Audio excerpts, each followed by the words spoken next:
I'm coming. More than 2 years ago, when we were finishing Last of Us Part 2, and we were working on those flashbacks within that scene for the first game, we got excited with the idea of like, oh man, what if we made The Last of Us Part 1 to look as good, if not better, than what we have done with Last of Us Part 2, which we really pushed the boundaries of like what we could do from gameplay and a graphical standpoint, and felt like if we do that, we could actually come even closer to our original vision of what the first game would have been had we not been constrained by technology.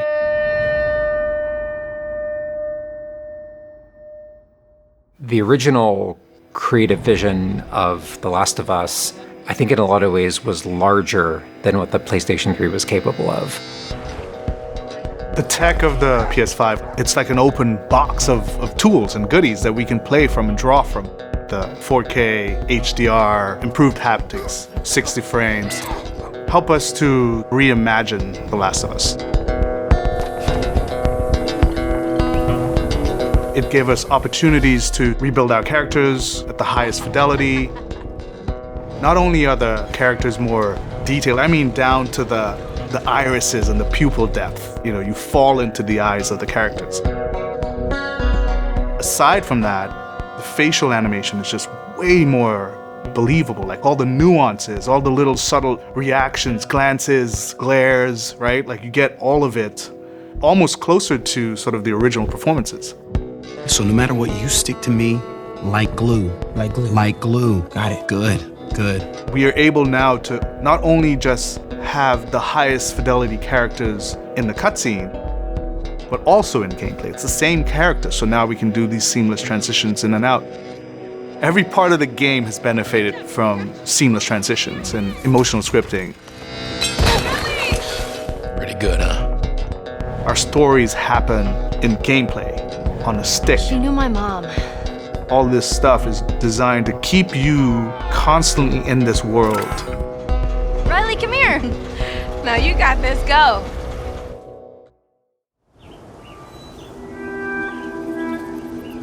One of the things that the PlayStation 5 is really enabling is that we're able to have a density of physics objects in a scene that we could never do before. Like, this has always been the dream, is to have this number of bumpables, chippables, breakables, destructible objects in a scene. It just makes the world feel rich, makes it feel lived in.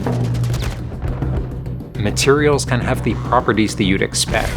The turret truck in Pittsburgh, when it's firing at you and it's just ripping apart the concrete and sending objects flying left and right. Seeing things break, like there's fear, there's a real fear that it invokes.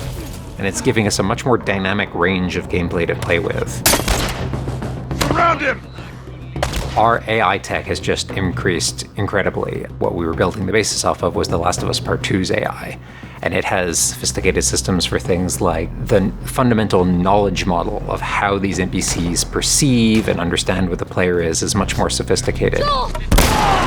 Now how the enemies are communicating with each other, how they're chasing you, how they're flanking you, how intense that fight feels, it's so much more rewarding coming out of it from the other side.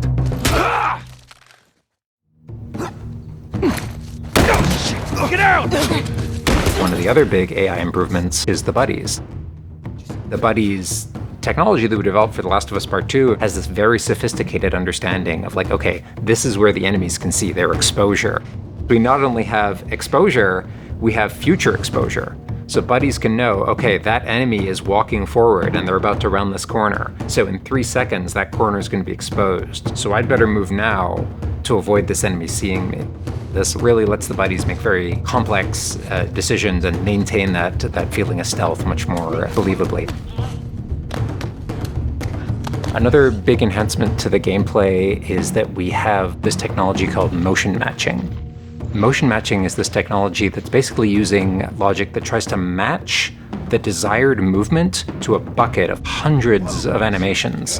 A mocapped actor has gone in and run this whole gauntlet of movements to get a really full set of all the different ways a person can move. And then it's basically every frame trying to find the best matching animation that fits the path of where the character is going to go. And this motion model just gives this really seamless sense of transition. The player's movement is just a lot cleaner. It's this really smooth, organic movement through the space. First, we just had to build that core experience. And then beyond that, we wanted to add several features that fans have been asking for. For example, we now have a permadeath mode. Along that, we've added a brand new speedrun mode, so players can time themselves. There's a whole community of gamers that just want to see how fast they can play through this game. Beyond that, we added a bunch more of unlockables. So there's all these different outfits for Ellie and Joel that people can unlock. A model viewer mode, so people can really appreciate the details. We added award-winning accessibility features. Every single accessibility option that we offer, that's a barrier removed for someone. As she surveys the apartment, her eyes wander to Joel. She steps past the couch. He wears the wristwatch Sarah gifted him, which now has a cracked face. To my knowledge, this is the first PlayStation game that has audio description built into the game, built into the cinematics. Now it's nighttime. Joel stirs in his sleep. And that's really the way we've tried to push the frontier of accessibility on this game.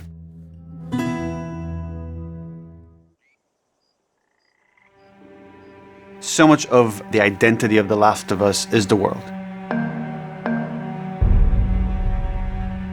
We revamped completely the art direction. You know, everything from these expansive vistas that not only are they beautiful, but you feel the environments. You feel the environments in a much more visceral way. The rooftops overlooking the Capitol building, for example, like just the breath of fresh air when you go up there and you just like, you feel that sort of release in tension.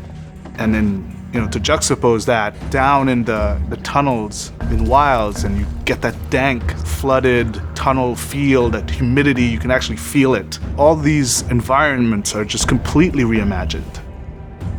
Now we got our engine on the PS5, those haptics, the 3D audio, the fast loading. It really creates a much more immersive, and because of that, much more emotional experience. One of the things I absolutely love with the 3D audio in The Last of Us Part 1 is being able to hear an enemy before they sneak up on you. And trying to do a stalker fight with the 3D audio is just so much fun. You're hearing them skitter around in a different room, and you're hearing them trying to get up behind you.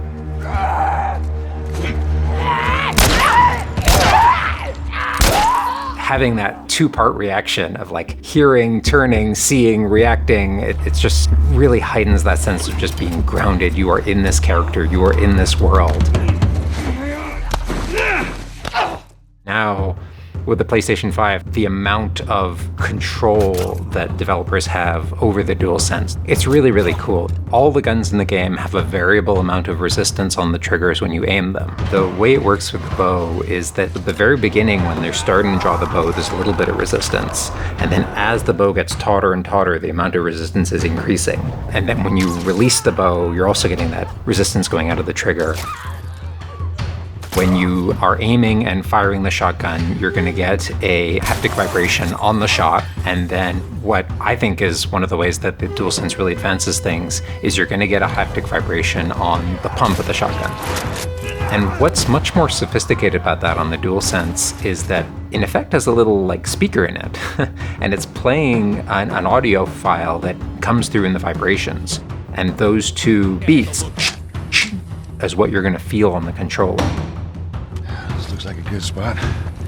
This also ties in to the new workbench animations. So if you're seeing Joel taking apart a gun or screwing something in or putting a new stock on a gun, that moment where he's like jamming that on, you're gonna get that haptic feedback on that. We have, haptics all across the board, for all the moments you kind of expect, for clambering, jumping, landing, meleeing, getting meleeed, like all those kind of high intensity moments we have represented in the haptics. What I personally absolutely adore is the way we can enhance the really quiet, subtle moments of gameplay. So it's like when Joel goes in to pet the giraffe, getting that little light touch on the haptics as he's petting the giraffe. To me, that's the essence of The Last of Us. It's the high tension moments, it's the low tension moments, it's all of it feeling grounded. You're feeling immersed in this world. It's all about bringing you along with that story in as many ways as we can. And that's what the new technology on the PlayStation 5 is allowing.